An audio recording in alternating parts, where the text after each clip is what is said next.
শুরুতেই জানিয়ে দেব কিয়েভে মস্কোর ব্যাপক ক্ষেপণাস্ত্র হামলা ধ্বংস হচ্ছে। শুরুতেই জানিয়ে দেব কিয়েভে মস্কোর ব্যাপক ক্ষেপণাস্ত্র হামলা। জানিয়ে দেব যুদ্ধবিরতি চুক্তির দাবিতে ইসরায়েলে হাজার হাজার মানুষের বিক্ষোভ। এদিকে রাশিয়া জোরে ইউক্রেনের হামলা 158 ড্রোন ধ্বংসের দাবি মস্কোর। সর্বশেষ জানিয়ে দেব রাইসের হেলিকপ্টার ধ্বংসের কারণ আবহাওয়া বলছে তদন্ত প্রতিবেদন। কিয়েভে মস্কোর ব্যাপক ক্ষেপণাস্ত্র হামলা। ইউক্রেনের রাজধানী কিয়েভে ব্যাপক ক্ষেপণাস্ত্র হামলা চালিয়েছে রাশিয়া। কর্তৃপক্ষ বলেছে সোমবার 2 সেপ্টেম্বর হওয়া এই হামলায় বিধ্বস্ত অস্ত্রের ধ্বংসাবশেষের আঘাতে 2 জন আহত হয়েছেন। ব্রিটিশ বার্তা সংস্থা রয়টার্স এই খবর জানিয়েছেন।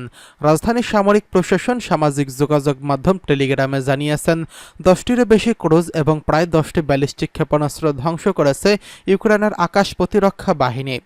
আন্তর্জাতিক সময় 3টা 30 দেশের আকাশসীমা নিরাপদ ঘোষণা করে বিমান বাহিনী। তার আগে প্রায় 2 ঘন্টা দেশব্যাপী বিমান হামলা সতর্ক সংকেত জারি ছিল। এ সময় প্রতিবেশী দেশ ও ন্যাটো সদস্য পোল্যান্ড নিজেদের আকাশসীমার নিরাপত্তা নিশ্চিত করতে যুদ্ধবিমান সক্রিয় রেখেছিল। কিয়েভের মেয়র ভিটালি টেলিগ্রামে জানিয়েছেন হামলায় রাজধানীর একটি জলকেন্দ্রের বয়লার হাউসে আংশিক একটি মেট্রো স্টেশনের প্রবেশদ্বার ক্ষতিগ্রস্ত হয়েছে, তবে স্টেশনের কার্যক্রম পরিচালনা অব্যাহত রয়েছে। তিনি আরও বলেন হামলায় অন্তত 2 জন ব্যক্তি আহত হয়েছেন। শহরের বিভিন্ন স্থানে যানবাহন আগুনে পুড়ে গেছে। এছাড়া একটি অনাবাসিক ভবন আগুনে ক্ষতিগ্রস্ত হয়েছে।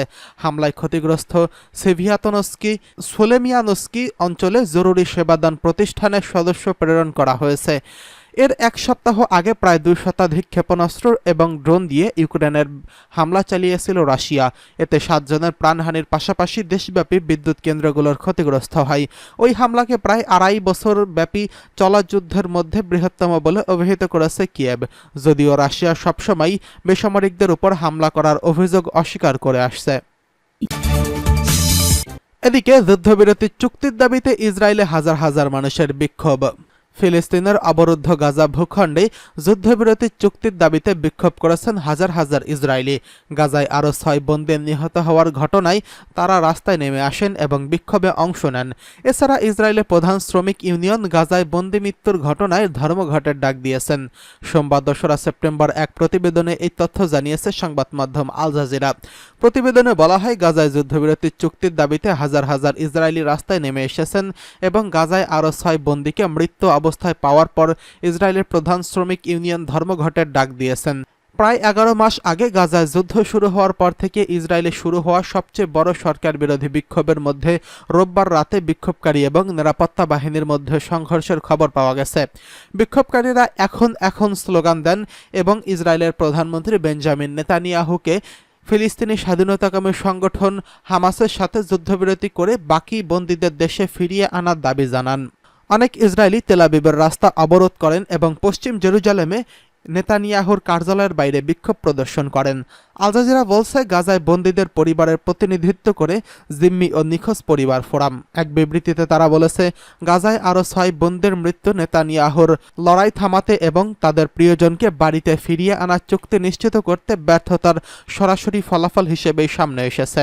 ফোরামটি আরও বলেছে হামাসের বন্দিশায় প্রায় 11 মাস অত্যাচার, নির্যাতন এবং অনাহারে বেঁচে থাকার পর গত কয়েকদিনে তাদের সবাইকে হত্যা করা হয়েছে।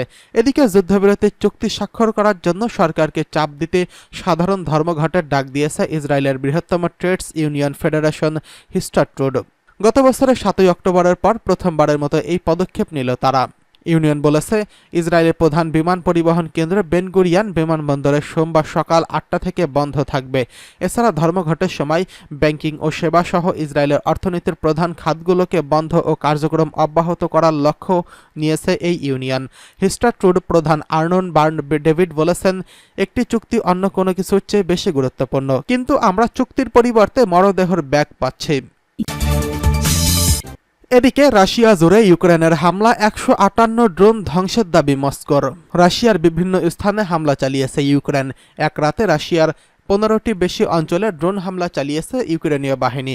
2টি অঞ্চল দিয়ে রাজধানীর মস্কোতে হামলা চালানো হয়েছে। রাশিয়ার প্রতিরক্ষা মন্ত্রণালয় রোববার 1 সেপ্টেম্বর জানিয়েছে ইউক্রেনের 158টি ড্রোন ভূপাতিত করা হয়েছে। এক টেলিগ্রাম পোস্টে রুশ প্রতিরক্ষা মন্ত্রণালয় জানিয়েছে, ইউক্রেনের সীমান্তবর্তী কুরস্ক, ব্রায়ানস্ক, ভোরোনস ও বেলগরদ অঞ্চলে সর্বোচ্চ সংখ্যক ১২২টি ড্রোন ধ্বংস করা হয়েছে। এর আগে ইউক্রেনের আরও ৩টি গ্রাম দখলে নেওয়ার দাবি করেছে রাশিয়া। শুক্রবার ৩০ আগস্ট রাশিয়ার প্রতিরক্ষা মন্ত্রণালয় জানায়, তারা ইউক্রেনের দোনেস্ক, লোহানস্ক এবং খার্কিভ অঞ্চলে ৩টি গ্রাম দখল করে নিয়েছে। ইউক্রেন রাশিয়ার সীমান্তবর্তী কুরস্ক অঞ্চলে অভিযান শুরুর কয়েক সপ্তাহ পর এই গ্রামগুলো দখলের কথা জানায় মস্কো। এর আগে রাশিয়ায় প্রায় ১৩০০ বর্গ কিলোমিটার অর্থাৎ প্রায় ৫০০ বর্গমাইল এলাকা নিয়ন্ত্রণে নেওয়ার দাবি করেছে ইউক্রেন। দেশটির সেনা প্রধান ওলেকজান্ডার সিরস্কি দাবি করেন, রাশিয়ার কুরস্ক অঞ্চলে প্রায় ১৩০০ বর্গ কিলোমিটার অর্থাৎ প্রায় ৫০০ বর্গমাইল এলাকায় কিয়েভের নিয়ন্ত্রণে রয়েছে। এছাড়া এই অঞ্চলে অন্তত ১০০টি রুশ স্থাপনা দখলও নিয়েছে ইউক্রেন। সিরস্কি জানিয়েছে, কুরস্কে গত সপ্তাহের কয়েকদিনের অভিযানে তারা রাশিয়ার ৫৯৪ জন সেনাকে আটক করেছেন। রাশিয়া ইউক্রেনের সীমান্ত লগ্ন অঞ্চলে ৩ সপ্তাহ ধরে অভিযান চালাচ্ছে ইউক্রেনীয় সেনারা। ২০২২ সালের ফেব্রুয়ারিতে ইউক্রেনের পূর্ণমাত্রায় রুশ আক্রমণ শুরু করার পর থেকে এটি রুশ ভূখণ্ডে ইউক্রেনীয় সেনাদের সবচেয়ে গভীর ও সবচেয়ে উল্লেখযোগ্য অনুপ্রবেশ। মূলত ২০২২ সালে রুশ বাহিনী ইউক্রেনের আগ্রাসন শুরু করার পর থেকে ইউক্রেনে প্রায় ২ সপ্তাহ ধরে রাশিয়ার ভূখণ্ডে এই হামলা চালিয়ে যাচ্ছে। এদিকে ইউক্রেনের বিমান বাহিনীর কমান্ডারকে বরখাস্ত করেছেন দেশটির প্রেসিডেন্ট ভ্লাদিমির জেলেনস্কি। রাশিয়ার বোমা হামলার ঘটনায় পশ্চিমা অংশীদারদের কাছ থেকে পাওয়া একটি F-16 যুদ্ধ বিমান বিধ্বস্ত হওয়ার ৪ দিন পর এমন পদক্ষেপ নেওয়া হয়। ওই দুর্ঘটনায় যুদ্ধ বিমানের পাইলট নিহত হয়েছেন। স্থানীয় সময় শুক্রবার ইউক্রেনীয় সরকারের একটি ওয়েবসাইটে মিকালো ওলেশচুককে বরখাস্ত করার বিষয়টি প্রকাশ করা হয়।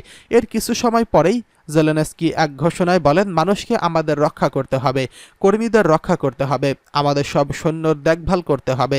তিনি আরও বলেন, ইউক্রেনের সেনাবাহিনীর কমান্ড স্তরকে আরও শক্তিশালী করতে হবে।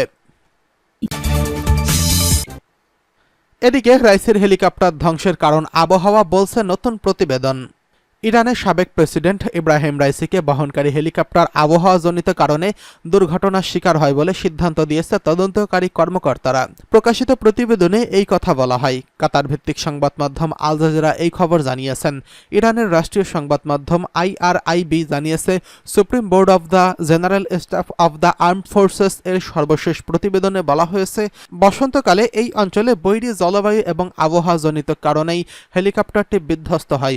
চলতি বছর 19 মে ইব্রাহিম রাইসিকে বহনকারী হেলিকপ্টার একটি পাহাড়ে আঘাত করে ধ্বংস হয়ে যায়। দুর্ঘটনায় রাইসি ছাড়াও পররাষ্ট্রমন্ত্রী হোসেন আমির আবদুল্লাহিয়ান সহ আরও 7 জন নিহত হয়েছেন। প্রতিবেদনে আরও বলা হয়েছে, ওই অঞ্চলে আত্মসাৎ ছড়িয়ে পড়ায় ঘন কুয়াশার কারণে হেলিকপ্টারটি পাহাড়ের গায়ে আঘাত হানে। নাশকতামূলক কারণে বাহনটি ধ্বংসের প্রমাণ পাওয়া যায়নি। গত মার্চে ফার্স বার্তা সংস্থা হেলিকপ্টার দুর্ঘটনার বিষয়ে একটি প্রতিবেদন প্রকাশ করে। তাদের মতে, বৈরী আবহাওয়ার পাশাপাশি নিরাপত্তা বিধি লঙ্ঘন করে বাড়তি আরোহী নিয়ে উড্ডয়ন করাও ছিল দুর্ঘটনার আরেকটি কারণ। তবে সামরিক বাহিনীর এই দাবি সম্পূর্ণ অগ্রাহ্য বলে মনে করছেন রাষ্ট্রীয় সংবাদ মাধ্যম। কট্টরপন্থী হিসেবে পরিচিত রাইসি 2021 সালে ইরানের প্রেসিডেন্ট নির্বাচিত হন। ইরানের সর্বোচ্চ